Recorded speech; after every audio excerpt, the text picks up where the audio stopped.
गरीब माँ और 5 बेटियों का गाजर घर। एक गांव में लता नाम की बेचारी लड़की अपने 5 बच्चों के साथ रहती थी और वो अपने खेत पर काम करके अपने घर का पेट पालती थी। जब वो अपने घर से खेत पर काम करने के लिए निकल रही थी, तब वो अपने सासुर से कहती है कि मैंने खाना बना दिया है, आप वो खा लेना। ये सुनकर उसका बूढ़ा सासुर बोलता है कि लता, तुम ये शॉल ले जाओ, बाहर बहुत ज़्यादा ठंड है, तुम्हें इसकी ज़रूर लगेगी। लेकिन लता वो शॉल नहीं ले सकती थी, क्योंकि उस घर में ठंड से बचने के लिए बस वो एक ही शॉल थी।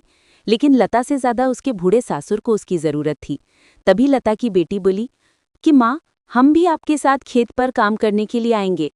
लेकिन लता को ये मंजूर नहीं था। वो उसकी लड़की को लता बोलती है कि तुम्हारे पास ठंड से बचने के लिए कुछ नहीं है, तुम्हें ठंड लग सकती है, इसलिए मैं तुम्हें नहीं ले जा सकाती हूँ। लेकिन तभी लता की सबसे छोटी बेटी कहती है कि माँ, आपको भी तो ठंड लगती है ना, अगर मैं और हम सभी काम करेंगे तो हम सब ठंड से बचने के लिए कुछ ना कुछ ले सकेंगे ना। ये सुनकर तो लता की आंखें भर आई। वो बोली, अरे मारा बेटा माँ की दर्द को कितनी जल्दी समझ गया। और लता सभी बच्चों को लेकर फिर लता अपने सभी बच्चों को लेकर खेत पर निकली थी। लेकिन उसका खेत जंगल के बीचों बीच था और खेत पर पहुंचने पर लता और उसकी 5 बेटियां गाजर की खेती करने के लिए लग जाती हैं और वो सब मिलकर बहुत मेहनत करते हैं। ऐसे करते करते दिन हफ्ते में और हफ्ते महीने में बीत जाते हैं। एक दिन लता अपने बच्चे के साथ खेत से जल्दी घर आ जाती है और देखती है कि उसका पति अपने दोस्त के साथ घर पर दारू पी रहा है। दोस्त कहता कि अरे रवि, दारू के साथ कुछ खाने के लिए तो दे। तभी रवि अपनी पत्नी लता को आते हुए देखता है और उसको कहता है कि जा मेरे लिए और दोस्त के लिए कुछ खाने के लिए बना।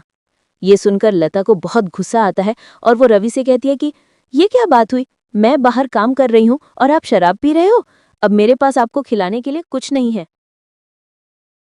भगवान ने मुझे पता नहीं किस गलती की सजा दी है। जाने मुझसे क्या पाप हुआ था कि ऐसा लड़का मेरे घर में पैदा हुआ। ये सोचकर वो मन ही मन में बहुत उदास होने लगे। पर लता की किस्मत में मुसीबतें कम होने का नाम ही नहीं हो रही थी। दूसरे ही दिन उसके गांव में जोरदार तूफान आ गया और उसके घर की छत को उड़कर ले गया। लता ने अपने बच्चों को कहा कि तुम जल्दी बाहर निकलो, मैं बाबूजी को लेकर आती हूँ। लता बाबूजी के पास गई और कहा कि चलिए बाबूजी, हमें यहाँ से निकलना है। लेकिन बाबूजी ने आने से मना किया और कहा कि नहीं लता, मैं नहीं आ सकता, तुम चली जाओ। लता आने के लिए तैयार नहीं हुई, पर बाबूजी ने उसे अपनी 5 बेटियों की कसम दी, तो लता को बाहर आना पड़ा और तभी घर की छत गिर गई और लता की आखिरी उम्मीद भी उसमें चली गई। लता की मुसीबतें काम होने का नाम ही नहीं हो रही थीं। एक तो 5 लड़कियों की जिम्मेदारी और ऊपर से जो घर था वो भी आज गिर गया। लेकिन लता को अभी सबसे पहले अपनी लड़कियों को सही जगह पर लेके जाना था। लता ने आसपास के सभी लोगों के पास गई, सभी के दरवाजे खटखटाए, पर किसी ने भी उसकी मदद नहीं की। फिर लता सभी बच्चों के साथ अपने खेत पर चली गई। तभी उसकी छोटी बेटी ने कहा कि माँ, मुझे भूख लगी है। लता को समझ में नहीं आ रहा था कि क्या करूं। तभी उसकी सबसे बड़ी बेटी की नज़र अपने खेत में बने गाजर के ऊपर जाती है। लता बोलती है कि बेटा, पर हम गाजर से कैसे घर बनाएं? तभी उसके बेटी बोलती है कि हम सब साथ मिलकर घर बनाएंगे। लता अपने 2 छोटे बच्चों को आग जलाकर बोलती है कि हम सब गाजर घर बनाने जा रहे हैं, तब तक तुम यहीं रुको। वो अपने 4 बच्चियों के साथ गाजर घर बनाने जाती है। वो सभी मिलकर गाजर घर बनाने की कोशिश करती हैं, लेकिन घर बार बार टूट रहा था। ये देखकर लता बोलती है कि कितनी मुश्किल से हो हम ये घर बना रहे हैं और ये गिर रहा है। ये सोचकर वो रोने लगती है, पर उसकी लड़कियां आकर उसे हिम्मत देती हैं। बेटों की ये बात सुनकर लता फिर से घर बनाने में लगती है, पर वापस वो घर गिर जाता है। तभी उसकी बेटी बोलती है, माँ, घर को मजबूत बनाने के लिए क्या हम लकड़ी का ढांचा बना सकते हैं? फिर सभी ने लकड़ी का ढांचा बनाया और फिर देखते ही देखते उनका गाजर घर बन जाता है। फिर लता अपने सभी बच्चों के साथ घर के अंदर आ जाती है। तब सबको ठंड से आराम मिलता है। लता के चेहरे पर खुशी थी, पर सभी बच्चों को भूख लगी थी।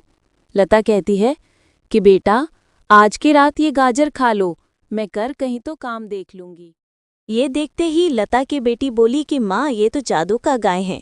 ये सुन के गाय बोली, हाँ लता, तुमने ईश्वर से मदद मांगी थी ना, तो उन्होंने तुम्हारी मदद करने के लिए मुझे तुम्हारे पास भेज दिया। ये सुन के लता की बेटी बोली कि माँ अब काम खोज रही थी ना, तो क्या हम गाजर का हलवा बेच सकते हैं।